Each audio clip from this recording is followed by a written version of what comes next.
Graça e paz, Deus abençoe a todos.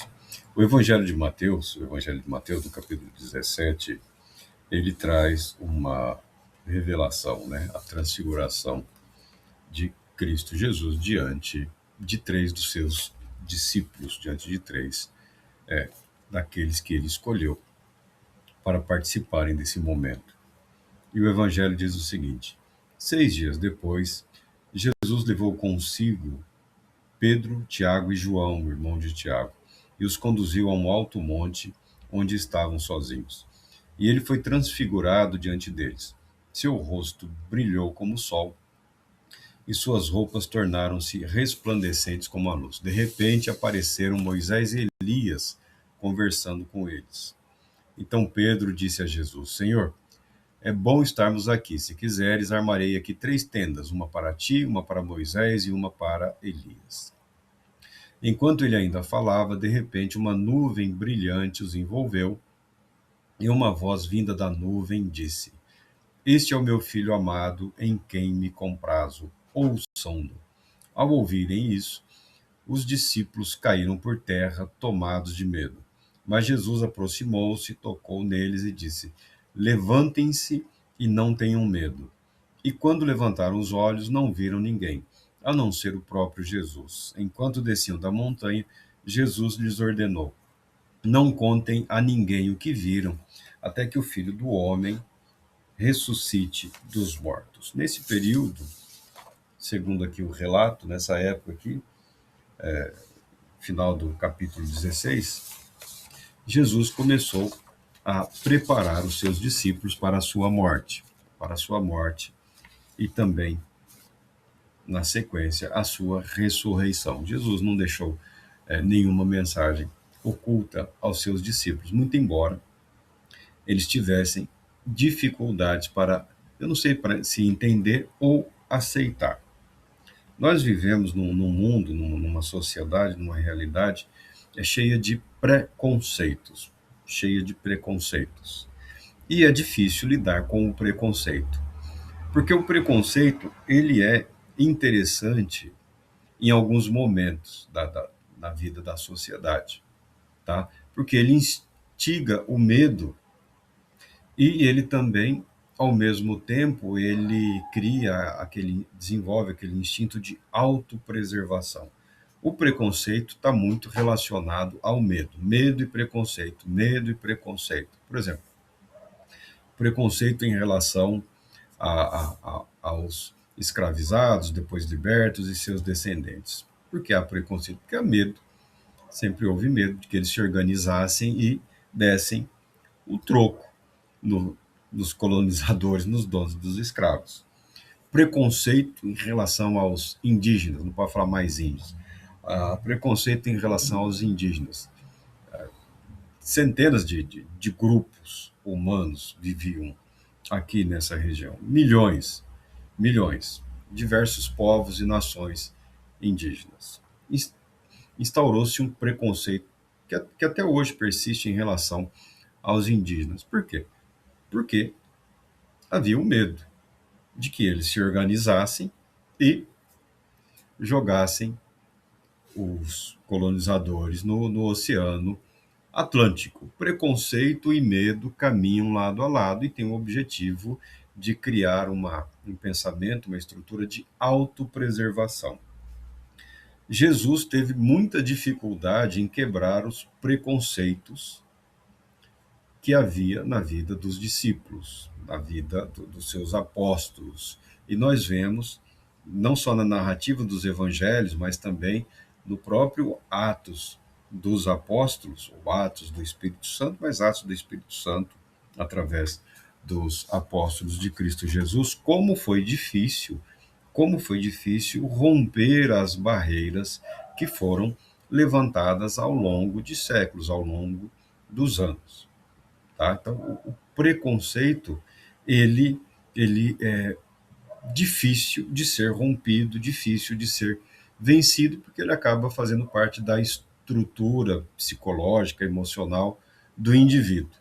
Vencer isso requer tempo, paciência e a disposição do próprio indivíduo de permitir-se ser levado além de si mesmo. Admitir que foi conduzido por Deus ao longo da sua história, apesar de todas as limitações e dificuldades. Qual o preconceito aqui? O preconceito aqui é o da conveniência. Convenientemente, instaurou, foi inculcado aí, foi implantado na mente dos jovens judeus, a ideia do messianismo político, o Messias ou o Cristo como um líder militar, um libertador, um guerreiro invencível que conduziria os exércitos de Israel numa vitória, num triunfo fenomenal contra os inimigos que os cercavam. Quando você estuda a história, você invariavelmente é levado a aceitar que o principal responsável pela destruição do templo e do Estado judeu foram os judeus, tá bom? Foram os judeus. Quem destruiu foi Roma quem destruiu, mas o principal agente causador de toda a ruína da, da estrutura religiosa e política daqueles dias foram os próprios judeus, que insistiram e teimaram em perpetuar os seus preconceitos, as suas ideias preconcebidas, que não encontravam respaldo nem na realidade, nem na revelação de Deus. A revelação de Deus estava diante deles, Jesus, o Cristo. E Jesus prepara os seus judeus, seus discípulos judeus, como todos envolvidos nessa narrativa aqui, se não todos, pelo menos a sua ampla maioria, tirando-os do ambiente em que eles se encontravam, tirando-os das limitações doutrinárias, teológicas, políticas e levando-os para um lugar afastado, onde Jesus mostra, onde Jesus se revela. Diante desses três aqui escolhidos, Pedro, Tiago e João, desculpa, é que por conta das crianças, eu estou sempre ouvindo essas musiquinhas, né? Pedro, Tiago e João. Me vem a história lá a música que as crianças ouvem lá no tal do barquinho. Pedro, Tiago e João estiveram com Cristo Jesus em inúmeras situações. Uma das mais relevantes foi essa, a transfiguração. Transfiguração. O ente divino, o verbo encarnado, homem, perfeitamente homem, que viveu com eles, os leva para um lugar afastado, onde permite que a sua glória, a glória com a qual ele é conhecido por toda a eternidade, se revelasse diante daqueles três, pelo menos uma parte, pelo menos uma parte. E a Bíblia fala que ele foi transfigurado.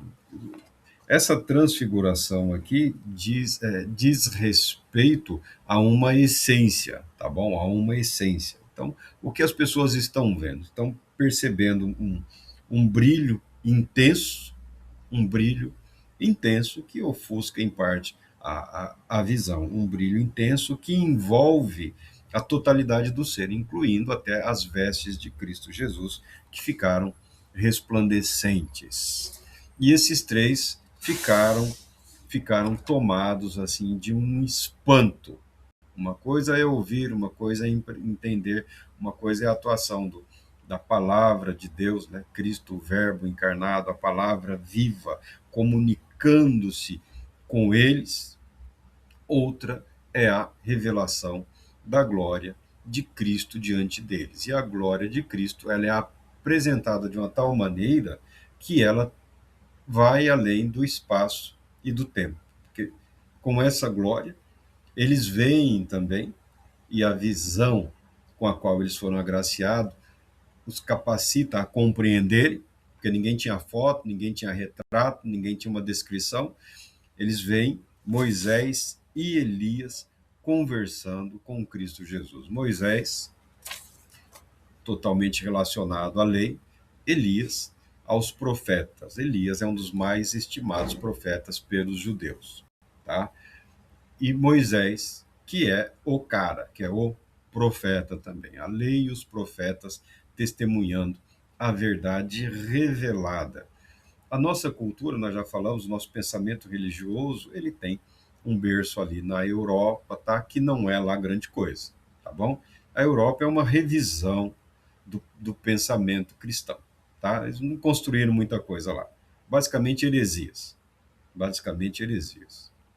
Mas chegou até nós e tem permanecido, chegando até nós aí com toda dificuldade, mas há uma verdade, ainda que enfeitada, ainda que com algumas tendências equivocadas, mas houve uma preservação de um núcleo da verdade.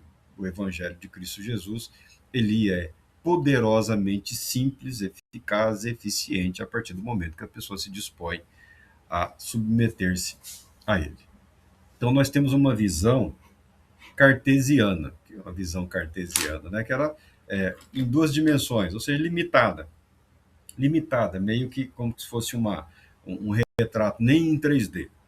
Essa é a visão ocidental, que tem tendência a ser pragmática.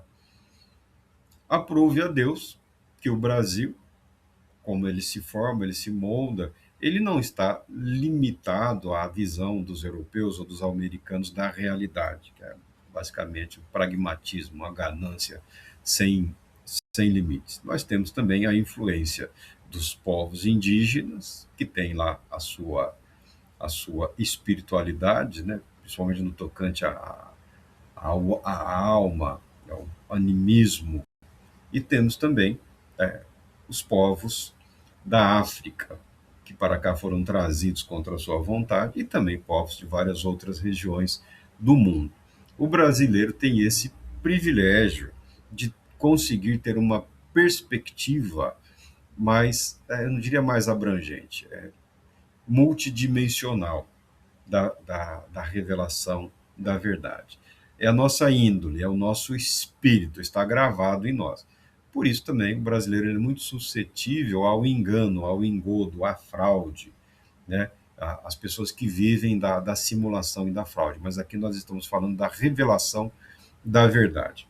Nós vimos no Evangelho de João Jesus se revelando ao fariseu Nicodemos, dizendo que Deus amou o mundo de tal maneira que deu o seu Filho unigênito para que todo aquele que nele crê não pereça, mas tenha vida eterna. Porque Deus enviou o seu Filho ao mundo não para condenar, mas para salvar o mundo, para que o mundo fosse salvo através dele. Eu não tenho nenhuma dúvida de que Cristo Jesus cumpriu a sua missão, salvando o mundo. Estamos falando da visão espiritual. A Igreja Oriental, que agora está ganhando alguma notoriedade, eu não diria em termos de crescimento numérico, porque eles não são muito preocupados com o proselitismo, tal qual os católicos, os protestantes e os evangélicos, né? O nível de proselitismo na igreja ocidental ele é muito mais intenso do que na igreja oriental. Mas estudando aí os teólogos, o pensamento oriental, a teologia oriental, lá no seu cerne, no seu início, eles têm uma visão da missão de Cristo Jesus que se apresenta de uma forma multidimensional ou tridimensional. Tridimensional, tá? Não limitada. Nós pensamos aqui em termos de salvação da humanidade, o ente humano, o ente humano. Cristo Jesus veio para salvar o mundo, mais que a humanidade, toda a criação. E a Igreja Oriental enxerga aspectos que transcendem a, a humanidade, abrangendo toda a criação, tá bom? Abrangendo o elemento espiritual, inclusive da criação. Eu não entro nesse mérito, é algo que eu acho interessante para você pensar, para você refletir.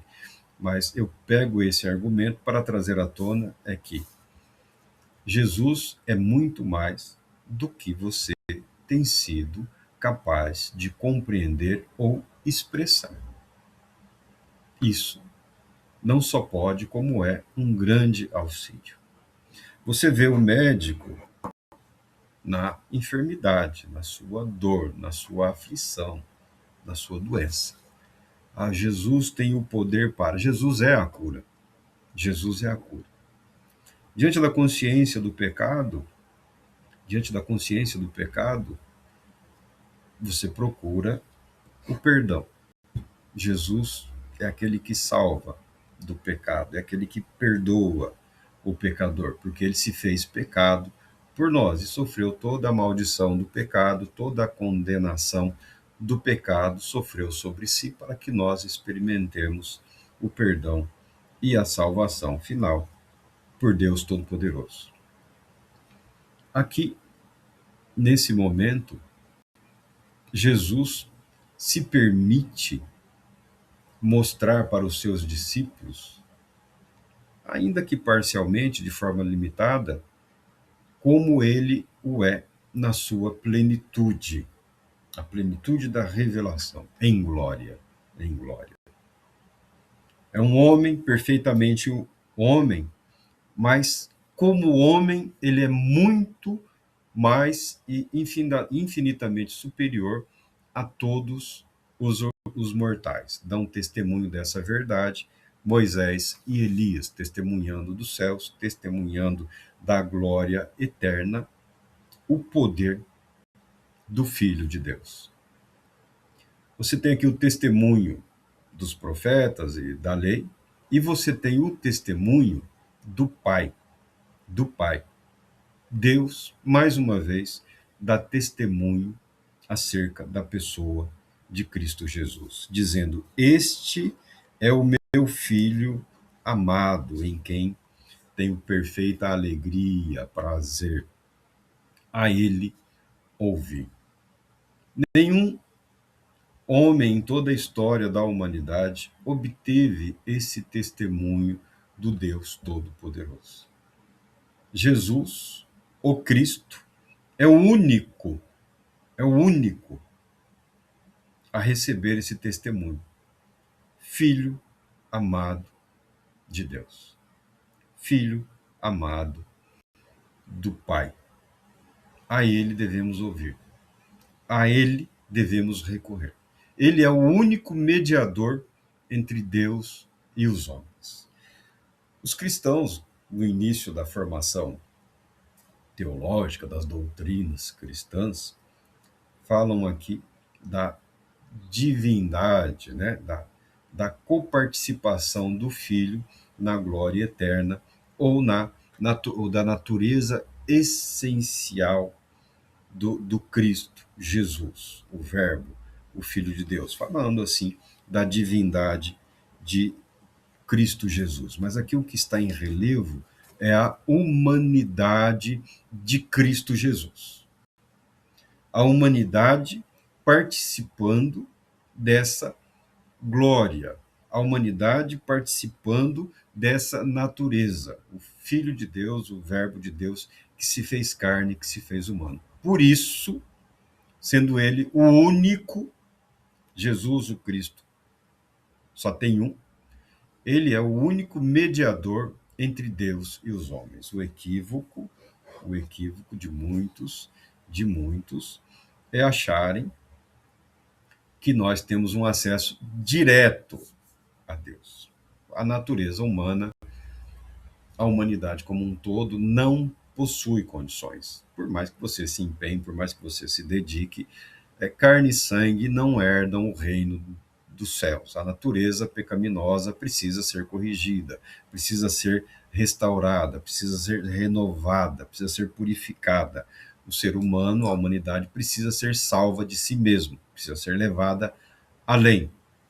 E como nós fazemos isso? Pela fé. Olha que interessante. Pela fé de que Deus, em Cristo Jesus, realizou, consumou tudo que foi impossível à humanidade, desde o pai de todos lá, o velho Adão, até os dias atuais. Jesus, o Cristo, é o único que obteve o testemunho da eternidade, revelando, manifestando em si a glória do Deus bendito. E aqui há uma sobreposição. Cristo revela a sua glória, a sua natureza essencial, por assim dizer. Essas palavras você encontra aí nos livros, manuais de teologia, mas Cristo se apresenta como o Verbo de Deus, o Verbo encarnado, a palavra viva, testemunho testemunhando disso Moisés e Elias, testemunhas confiáveis, tá? Testemunhas absolutamente confiáveis, e ao mesmo tempo o Pai revela a sua glória, eles são envolvidos como que numa nuvem, é velha conhecida dos judeus, né? Essa nuvem é um modo pelo qual Deus manifesta a sua glória, mas ao mesmo tempo o faz de uma forma contida e dá testemunho de Cristo Jesus e da verdade a eles revelada ali. Este é o meu filho amado, Jesus Cristo, o filho amado de Deus. Nele eu me alegro, nele eu tenho perfeito prazer e alegria. Ouçam-no, porque a fé vem pelo ouvir, e pelo ouvir a palavra de Deus. A palavra de Deus é Jesus, o Cristo. Nós temos aí o testemunho escrito, fiel, a respeito dessa verdade, a todos nós revelada. Marco, mas eu tenho dificuldades para acreditar. Eu fico muito feliz que você tenha dificuldades para acreditar e fico muito feliz que você não que você tenha facilidade para expressar isso.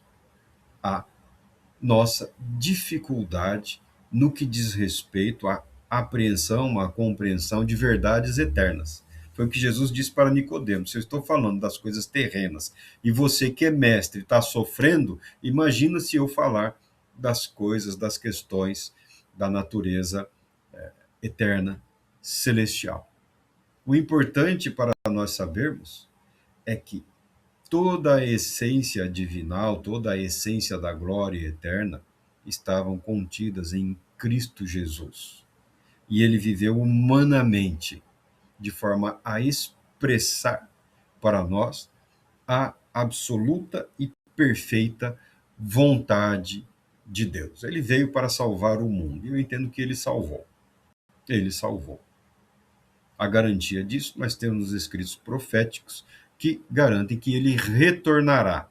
Ele retornará para reinar e para julgar também. Será um outro momento, um momento para o qual os cristãos têm evitado se preparar, não querem. Inclusive teólogos, filósofos, pensadores, líderes não gostam de um Cristo reinando e julgando. Salvando vai bem. Para livrar o sujeito do inferno, tudo bem. Agora, para julgar os erros, o pecado, o fracasso, para dizer não, quem manda sou eu, isso alguns já não gostam porque não se sentem confortáveis. E esse desconforto, ele é bom. Esse desconforto faz com que nós reflitamos sobre a natureza da nossa fé e a nossa disposição em vivermos como cristãos. Porque para vivermos como cristãos, precisamos ter uma visão, uma compreensão adequada da pessoa de Cristo Jesus. Ele é o nosso Senhor e Rei, e também o nosso Salvador, que nos salva da podridão do mundo para nos conduzir ao reino da paz, ao reino da glória, à presença contínua, eterna de Deus, abençoando os seus por toda a eternidade. O que ele propõe é muito. O que ele propõe é tudo. O que ele propõe é muito mais do que podemos imaginar, sonhar ou desejar. Porque ele é infinitamente superior à nossa capacidade de compreendê-lo.